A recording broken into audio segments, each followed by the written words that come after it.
En fait, Clustry, c'est une solution de machine learning au service des recommandations RH. Nos algorithmes vont collecter, analyser, transformer 250 millions de parcours professionnels dans le monde en recommandations RH basées sur ce que nous, on appelle un discours de preuve, c'est-à-dire des éléments tangibles, les carrières, les expériences, les sociétés, les compétences qu'ont des collaborateurs partout dans le monde, pour justement aider les ressources humaines à prendre des décisions plus éclairées, plus innovantes, plus rapides. Et on a un ADN qui est particulier, qui est de favoriser la diversité et la transversalité dans les carrières, de sortir des stéréotypes, des idées reçues quand on recrute, parce qu'on pense que c'est ça qui fait la force et l'innovation d'une entreprise, et tout ça grâce à la donnée. Donc on a créé Never It Alone il y a 1 an pour justement créer du lien au sein de l'entreprise. Souvent, quand on travaille dans un grand groupe, on ne sait pas forcément ce qu'on fait en juridique, en marketing, on est toujours avec les mêmes collègues de son département. Et donc on s'est dit, on va prendre l'opportunité du digital pour recréer du lien. Nous, StaffMe, ce qu'on fait, c'est qu'on met les compétences des étudiants au service des entreprises. Concrètement, on met en relation des étudiants auto-entrepreneurs avec des entreprises pour leurs besoins ponctuels. Qu'est-ce que ça apporte ? D'abord pour l'entreprise de la flexibilité. C'est-à-dire qu'elle peut trouver en moins de 3 heures à Paris quelqu'un pour gérer un pic d'activité, gérer un imprévu. Du côté des étudiants, ça leur permet de se professionnaliser, de rentrer dans différents types d'entreprises et aussi de financer leurs études en gagnant un peu d'argent à côté de celles-ci. Donc, je suis ravi de représenter Open Classrooms pour parler un petit peu des formations qu'on propose qui sont 100% digitales. Donc vous avez entendu parler de MOOC notamment, c'est le nom qu'on a donné aux formations en ligne. On retrouve sur Open Classrooms des formations accessibles à toute heure du jour et de la nuit sur des métiers du digital. On peut aussi bien les consommer pendant 5 minutes, 10 minutes sur des petits morceaux pour des petits besoins précis. Par exemple, comment je vais lancer une campagne d'emailing.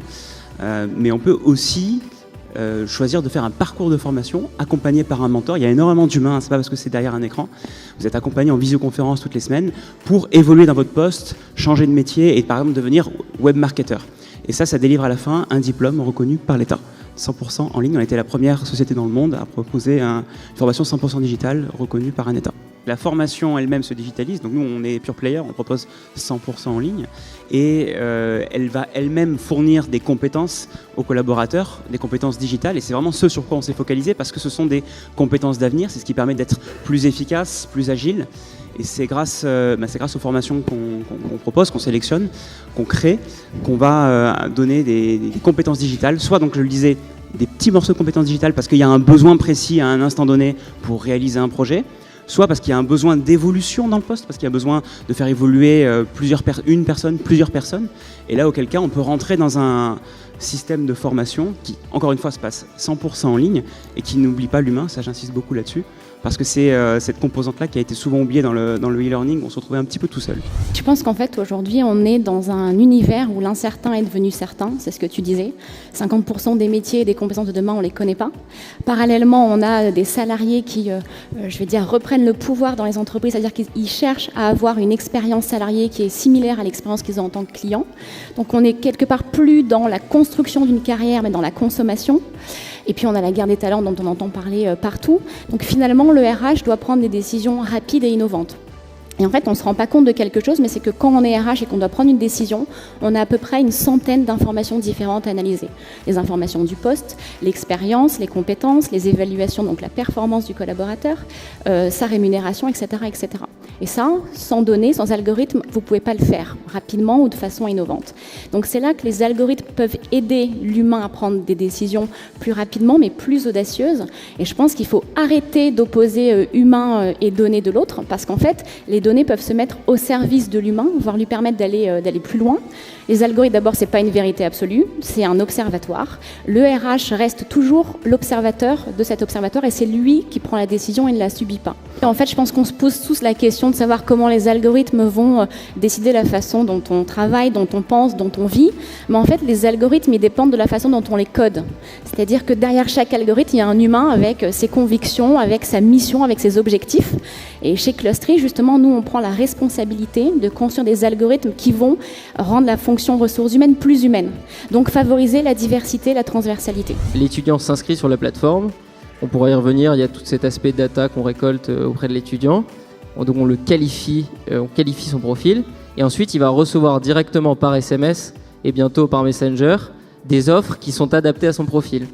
Donc vous allez On avoir... fait travailler, comme disait Bénédicte, l'algorithme en fait. Complètement, on fait travailler dans l'algorithme derrière. On n'a pas peur de l'algorithme, au contraire. Aussi des humains, parce que voilà, ce processus de sélection, enfin de présélection, ne se fait pas que via l'algorithme, mais il y a aussi une partie des entretiens. Il y a tout un questionnaire préalable pour en fait présélectionner les étudiants, pour faire matcher la compétence de l'étudiant avec le besoin précis de l'entreprise, c'est ça? Complètement. L'idée, c'est de mettre le bon étudiant au bon moment dans l'entreprise, pour vraiment combler son besoin. Et comment on le fait? C'est ce que vous disiez, d'abord par un questionnaire. Donc on essaye d'agréger un maximum de données à propos de l'étudiant, données qu'on pourra traiter, c'est-à-dire que c'est pas juste un CV PDF illisible parce qu'ils n'ont pas tous le même format. Et ensuite, on fait appeler tous les étudiants auto-entrepreneurs pour pouvoir les qualifier. Donc ça, c'est vraiment l'aspect humain du recrutement où on arrive à voir s'ils sont dynamiques, motivés, ponctuels, s'ils ont déjà des expériences. Et à partir de tout ça, on crée un vivier d'étudiants. Et quand une mission tombe, elle est proposée à certains étudiants qui ressortent de ce vivier. Quand on prend un peu de recul par rapport à la transformation digitale, une des premières questions qu'on se pose en tant que DRH ou en tant que quelqu'un qui s'intéresse au sujet, c'est l'impact sur l'emploi. Et il y a une question macroéconomique, mais aussi une question dans l'entreprise. Et il y a deux visions qui s'affrontent. De mon point de vue, il y a une vision plutôt très pessimiste, qui est de dire que les machines vont remplacer les humains et qu'on va détruire 50% de l'emploi en France ou sur la planète. Donc c'est une vision un peu terrible. Et puis il y a une vision qui est très optimiste, qui est de dire que le progrès et l'innovation permettent de créer de nouvelles sources de revenus, mais aussi des nouveaux produits, des nouvelles offres. L'impact net, au final, personne ne peut dire encore s'il va être positif ou négatif. Ce qui est certain, c'est qu'on va avoir une restructuration majeure de l'emploi au niveau macroéconomique et au niveau de l'entreprise, et que le DRH, finalement, est un acteur majeur, et que l'écueil qu'on voit aujourd'hui dans les entreprises, c'est comment est-ce qu'on fait cette transition. Et je pense qu'il a deux défis.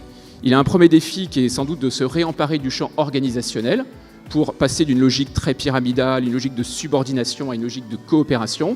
Et quand j'écoute Marie, je me dis que sa proposition de valeur va exactement dans cette logique-là, qui est de créer du lien, de créer de la coopération dans les entreprises. Et puis je pense qu'il y a un deuxième enjeu qui est de se dire, si on a un nouveau business model à mettre en place, on ne va pas licencier le personnel de l'entreprise et recruter un nouveau personnel, puisque de toute façon, les compétences n'existent pas sur le marché. Et puis, on a envie de prendre soin de nos collaborateurs. Et donc, la question essentielle aussi, c'est la transition de compétences et la transition professionnelle.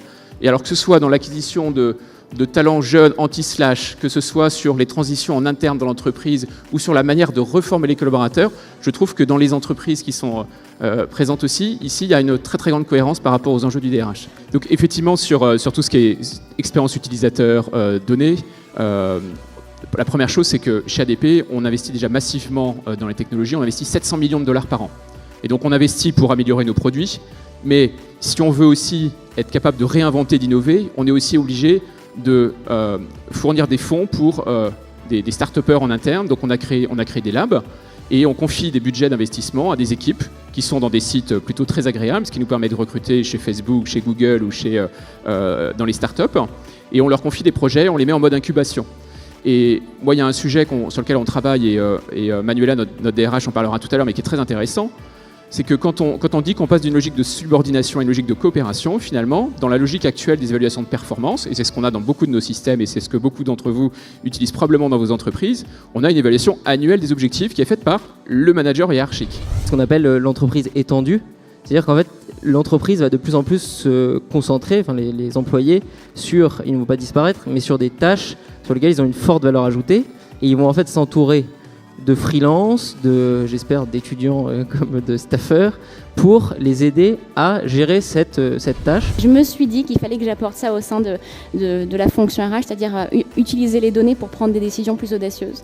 Donc je pense que les parcours atypiques sont une force. Aujourd'hui, on parle beaucoup des hauts potentiels dans les entreprises, mais comme tout se transforme et tout va très vite, je pense qu'on a plutôt besoin aujourd'hui d'avoir des intrapreneurs, des gens qui sont capables d'exercer leur discernement, leur intuition dans des situations où justement on est plein d'incertitudes. Les logiques d'écosystème sont des logiques qui sont typiques de la révolution digitale, et je crois qu'en tant qu'acteur établi dans le monde du système d'information RH en France, mais en Europe et dans le monde, on a une responsabilité effectivement importante, et nos clients, les DRH, attendent qu'on agrège les applications et qu'on consolide les données en les protégeant dans le respect des normes de sécurité. Donc on a une responsabilité effectivement qui est d'être quelque part un peu au centre de cet écosystème, de le faire grandir, parce qu'on n'est pas en mesure forcément de couvrir 100% des besoins ou d'innover 100% des applications, et donc on est toujours ravis effectivement de pouvoir faire grandir ensemble les entreprises dans le cadre d'un écosystème RH pour nos clients. Moi je travaillais pour un gros groupe américain, General Electric, et j'ai découvert au Mexique de façon totalement impromptue cette mécanique d'arrondi. J'allais dire 3 mots. J'allais dire si, cerveza y un beso.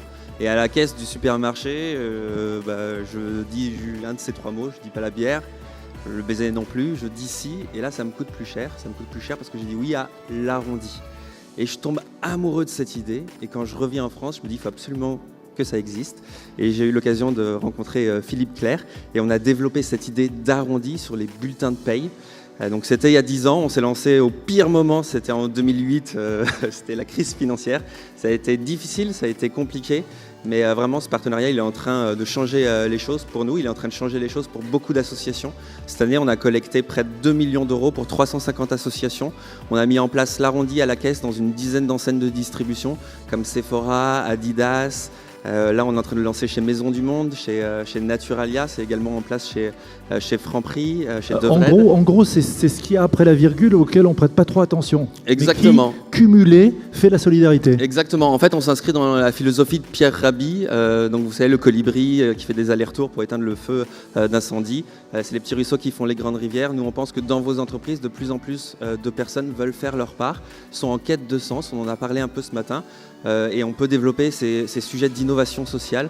Et on a une mécanique avec ADP qui permet de le faire sur les bulletins de salaire. Et donc l'idée, c'est d'embarquer les salariés, l'entreprise, avec cette idée d'avoir un petit peu plus de sens dans son quotidien et de faire des microdons à partir du bulletin de paye.